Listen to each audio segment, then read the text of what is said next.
Hello everyone and welcome back to a brand new video. In today's tutorial guys, I will be showing you how you can be using Mailchimp for email marketing.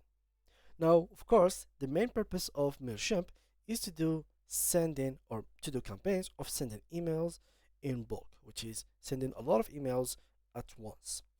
Now, to do this, it's kind of works as marketing, so you can making promotions and discount and sharing them with your audience. Now, how can we do that and make it happen? First, you need a contact or audience to whom you are going to send.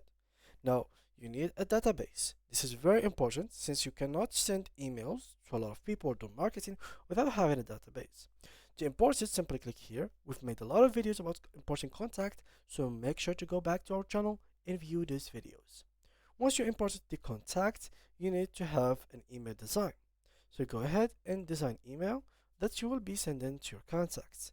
Here choose a basic layout or fully designed template or start from scratch. We've made also many videos about making template designs and designing the templates on Mailchimp. It's very easy, you simply have to follow a few steps.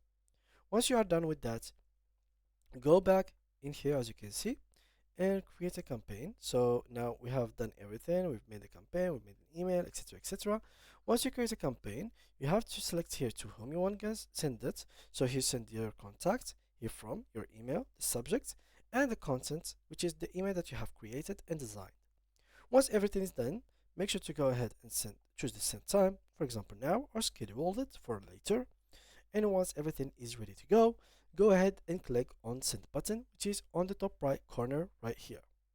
Just like that, you will be making marketing on Mailchimp. So you'll be sending a lot of emails to a lot of people, announcing stuff, making marketing, and doing your business well.